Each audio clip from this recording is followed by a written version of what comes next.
Assalamualaikum warahmatullahi wabarakatuh. Selamat pagi anak-anak. Senang sekali Bu Nuki berjumpa dengan kalian pada pagi ini dalam kegiatan PJJ atau pembelajaran jarak jauh. Sebelum kita mulai pembelajaran, marilah kita berdoa. Berdoa menurut agama dan kepercayaannya masing-masing. Berdoa mulai. Selesai. Nah, pada hari ini kita akan mempelajari tentang struktur dan fungsi organ tubuh tumbuhan. Mari kita simak penjelasan dalam slide berikut ini. Berikut adalah materi mengenai struktur dan fungsi organ tumbuhan kelas 8 semester 1. Kompetensi dasar atau KD yang mencakup materi ini adalah KD 3.4 dan 4.4. Adapun tujuan dari pembelajaran kali ini adalah siswa diharapkan mampu untuk mendeskripsikan struktur organ penyusun tubuh tumbuhan, menjelaskan hubungan antara struktur dan fungsi pada organ akar, organ batang, dan organ daun, serta membandingkan struktur organ yang menyusun akar, batang, daun, bunga, dan buah. Sebelum kita mempelajari tentang struktur dan fungsi organ tumbuhan, marilah kita mempelajari tentang organ penyusunnya terlebih dahulu. Pada dasarnya, organ penyusun tubuh tumbuhan dibagi menjadi dua, yaitu organ utama dan organ tambahan. Organ utama di sini maksudnya adalah bagian organ ini dimiliki oleh hampir seluruh tumbuh-tumbuhan, yaitu organ akar, batang, dan daun. Sedangkan yang dimaksud dengan organ tambahan di sini adalah tidak semua tumbuhan memilikinya, yakni organ bunga, buah, dan biji. Nah, berikutnya mari kita mulai mempelajari tentang struktur dan fungsi tumbuhan. Dimulai dari akar terlebih dahulu. Akar merupakan organ tumbuhan yang umumnya berada di bawah permukaan tanah. Akar memiliki ciri-ciri sebagai berikut. Yang pertama, tidak memiliki buku-buku. Yang kedua, warnanya tidak hijau, biasanya cenderung putih atau kuning. Ketiga, memiliki bentuk meruncing, tentunya pada bagian ujungnya. Dan yang keempat, sebagian besar tumbuh ke pusat bumi atau menuju air. Ketika kita mempelajari tentang struktur akar, tentunya tidak lepas dari sistem perakaran. Bu Nuki yakin kalian pasti sudah mempelajari tentang sistem perakaran pada jenjang pendidikan sebelumnya. Masih ingatkah kalian sistem perakaran ada apa saja? Iya, betul sekali. Yang pertama adalah sistem perakaran serabut, dan yang kedua adalah sistem perakaran tunggang. Sistem perakaran serabut biasanya dimiliki oleh tumbuhan monokotil, seperti padi, jagung, rumput, dan lain-lain. Sedangkan sistem perakaran tunggang biasanya dimiliki oleh tumbuhan dikotil, seperti tanaman kacang, mangga, jambu, dan masih banyak yang lainnya.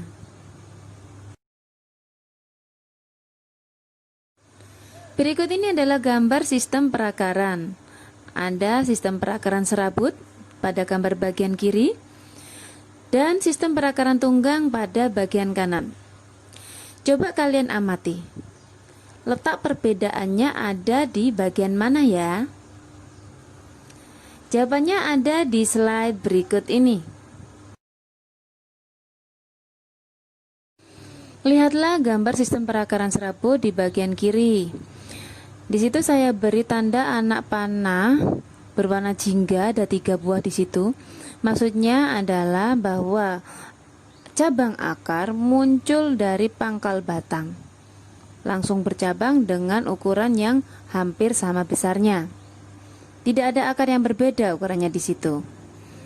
Sedangkan pada gambar sistem perakaran tunggang, di situ saya beri tanda panah berwarna merah yang menunjukkan bahwa di situ ada akar yang ukurannya jauh lebih besar daripada yang lainnya. yang berwarna kuning itu. Nah, di situ maksudnya adalah ada akar utama atau akar primer.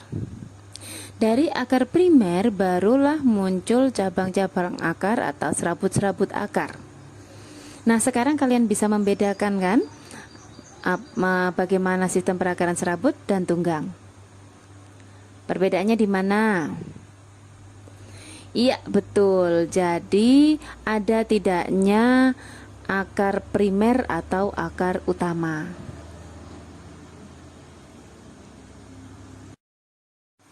Akar memiliki beberapa fungsi. Fungsi utamanya adalah menyerap air dan mineral dari dalam tanah atau media tumbuhnya selain tanah. Yang kedua adalah untuk melambatkan tumbuh tumbuhan pada tanah atau media tumbuhnya. Ada fungsi lain juga selain kedua fungsi tersebut, tapi hanya dimiliki oleh tumbuhan tertentu. Fungsi tersebut adalah untuk menyimpan cadangan makanan. Ini biasanya pada tanaman singkong, bengkuang, wortel, dan lain sebagainya. Dan yang kedua adalah menyerap oksigen atau untuk proses respirasi atau bernafas. Misalnya pada tumbuhan bakau, beringin, dan lain-lain. Nah, sekarang kita beralih pada batang. Pada umumnya, tumbuhan memiliki batang yang berdiri tegak di atas tanah serta mendukung cabang, daun, dan bunga. Adapun ciri-ciri batang adalah umumnya berbentuk silinder atau panjang bulat, memiliki ruas-ruas atau internodus yang masing-masing dibatasi oleh buku-buku atau nodus yang merupakan tempat melekatnya daun dan tunas. Kita akan pelajari apa makna internodus dan nodus pada slide berikutnya. Mari kita pahami tentang nodus dan internodus. Perhatikan gambar tersebut. Ada anak panah berwarna hitam. Anak panah berwarna hitam itu disebut nodus atau buku-buku. Di situ ada banyak sekali buku-buku. Jarak antara buku atau nodus satu dengan nodus yang lain disebut internodus atau ruas. Setelah mempelajari tentang nodus dan internodus, diharapkan kalian bisa membedakan struktur luar batang monokotil dan dikotil berdasarkan ruas yang dimiliki. Perhatikan gambar tersebut. Pada tanaman monokotil, pada gambar sebelah kiri, ruas-ruas batang terlihat jelas. Di situ kebetulan yang ditampilkan adalah batang bambu. Sedangkan pada tanaman dikotil, ruas-ruas batang tidak terlihat jelas. Yang ditampilkan dalam gambar tersebut adalah tanaman jambu. Nah, sudah paham kan bagaimana perbedaan struktur luar batang monokotil dan dikotil berdasarkan ruas batangnya?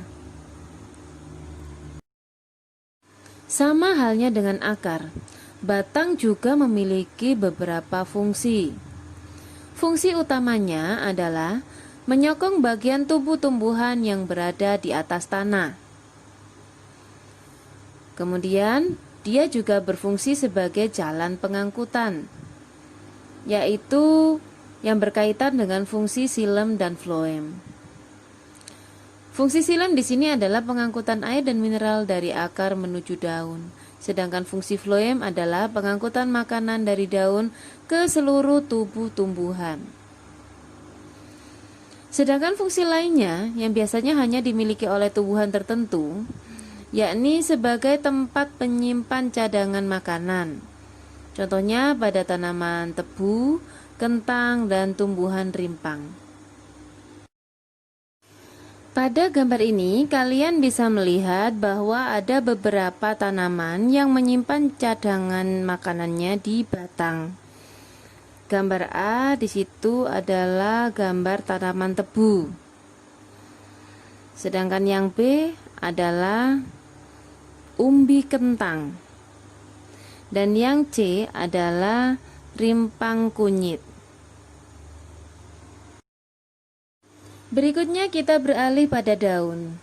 Daun merupakan organ tumbuhan yang menempel pada batang.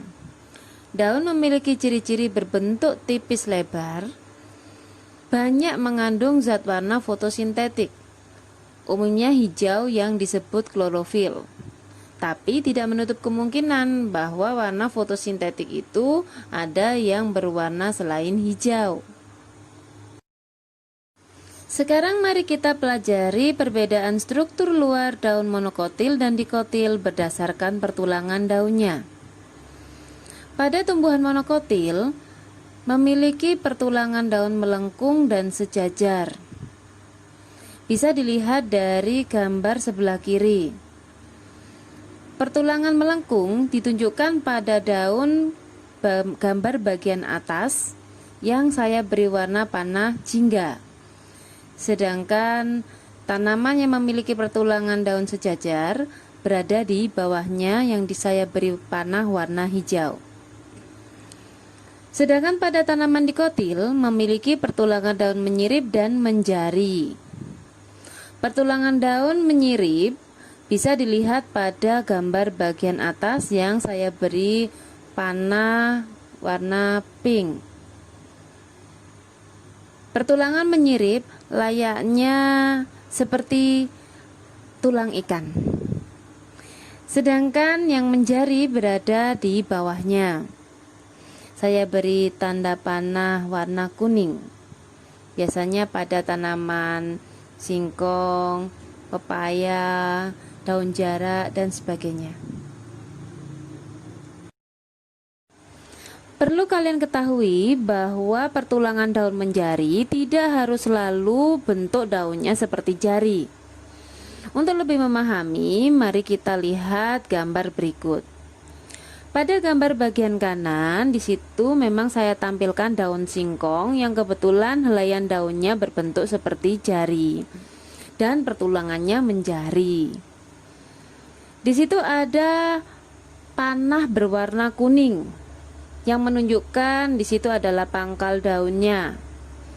Dari pangkal daun di situ ada anak panah berwarna pink sebanyak 5. Nah, di situ dari pangkal daun muncul 5 cabang dari pertulangannya. Jika dari pangkal daun muncul percabangan dari pertulangan daun, di situ disebut pertulangan daun menjari. Nah, sekarang disimak. Kalian lihat pada gambar yang sebelah kiri. Walaupun bentuk daunnya tidak seperti jari, tetapi pertulangan daun ini dikatakan pertulangan daun menjari. Kenapa? Bisa kalian lihat dari pangkal pangkal daun yang saya beri warna biru, panah biru. Dari situ muncul 3 pertulangan daun yang saya beri tanda warna merah. Jika dari pangkal langsung muncul percabangan pertulangan, maka disebut sebagai pertulangan menjari. Berdasarkan struktur luarnya, daun memiliki 3 bagian, yakni pelepah, tangkai daun, dan helaian daun. Pelepah berfungsi untuk mendudukkan daun pada batang. Tangkai daun berfungsi untuk menghubungkan pelepah ataupun batang dengan helaian daun. Sedangkan helaian daun pada prinsipnya merupakan organ fotosintesis. Berikutnya kita pelajari perbedaan daun berdasarkan kelengkapannya.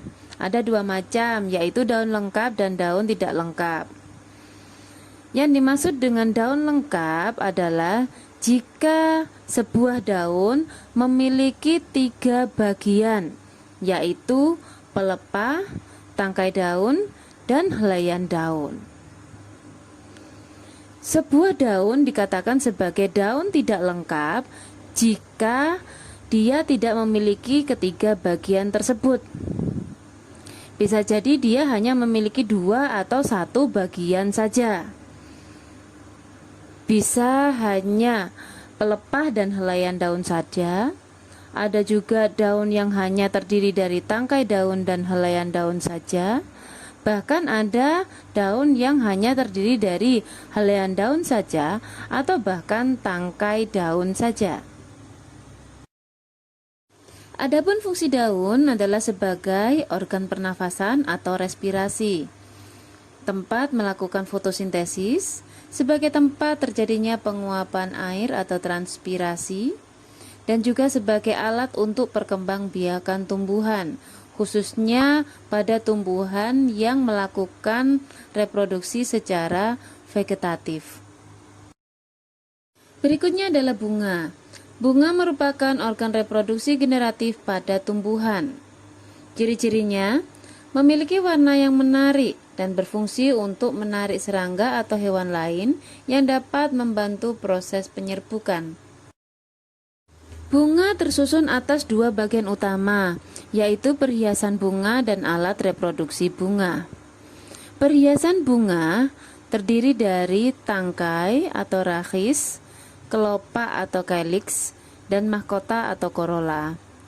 Sedangkan alat reproduksi bunga terdiri atas benang sari sebagai alat reproduksi jantan dan putik sebagai alat reproduksi betina. Ada dua cara pengelompokan bunga, yakni berdasarkan kelengkapannya dan berdasarkan alat reproduksinya. Berdasarkan kelengkapannya, bunga dibagi menjadi dua macam, yakni bunga lengkap dan bunga tidak lengkap. Bunga lengkap yaitu bunga yang memiliki semua bagiannya, yakni perhiasan dan alat reproduksi. Sedangkan bunga tidak lengkap yaitu bunga yang tidak memiliki semua bagiannya, hanya memiliki salah satu saja. Sedangkan berdasarkan alat reproduksinya, bunga juga dibagi menjadi dua, yaitu bunga sempurna dan bunga tidak sempurna. Bunga sempurna yaitu bunga yang memiliki benang sari dan putik dalam satu bunga. Sedangkan bunga tidak sempurna yaitu bunga yang hanya memiliki satu alat kelamin saja dalam satu bunga. Bisa benang sari saja atau putik saja. Amati dan perhatikan gambar struktur bunga berikut. Di situ ada bagian nomor 1, 2, dan 3 yang merupakan bagian dari organ reproduksi betina, yaitu putik, di mana di dalamnya terdapat bakal biji yang ditunjukkan oleh nomor 8. Sedangkan bagian nomor 4 dan 5 itu merupakan bagian dari organ reproduksi jantan, yakni benang sari. Ada bagian yang tak kalah penting, yakni mahkota bunga. Mahkota bunga biasanya berwarna-warni dan sangat cantik. Tujuannya adalah untuk menarik serangga yang membantu dalam proses penyerbukan. Nah, di nomor 9 itu ada tangkai bunga dan nomor 6 adalah kelopak bunga. Selanjutnya kita pelajari tentang perbedaan struktur bunga pada tumbuhan monokotil dan dikotil. Perhatikan pada tumbuhan monokotil. Di situ tumbuhan monokotil mempunyai bagian-bagian bunga berkelipatan 3. Di bagian bawahnya ditampilkan contoh gambar bunga monokotil.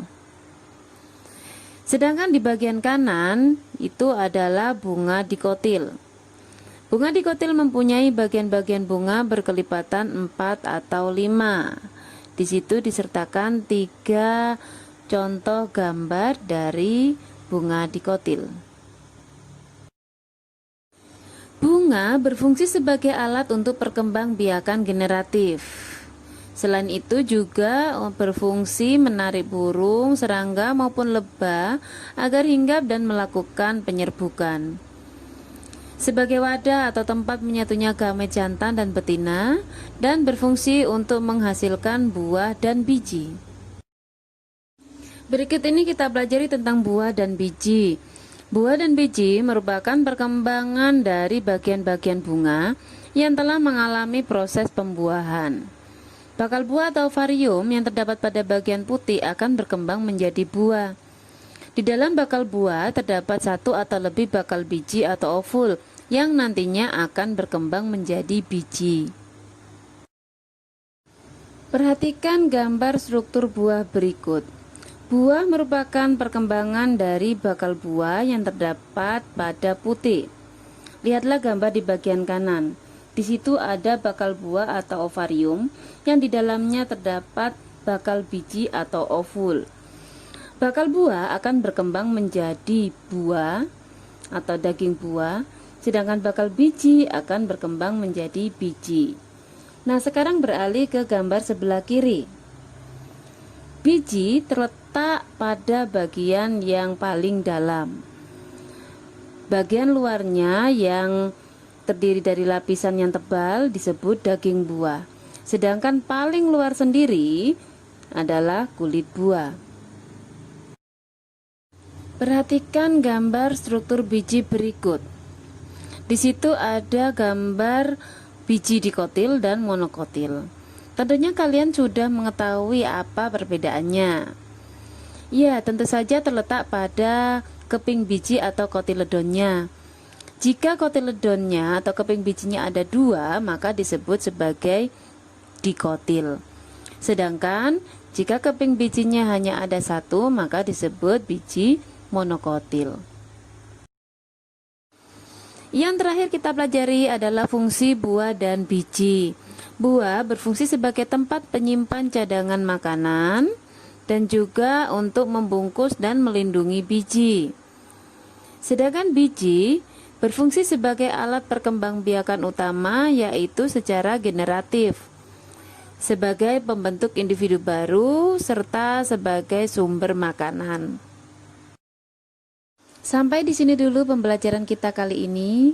Semoga bermanfaat dan tetap semangat belajar ya. Mohon maaf jika ada salah kata. Wassalamualaikum warahmatullahi wabarakatuh.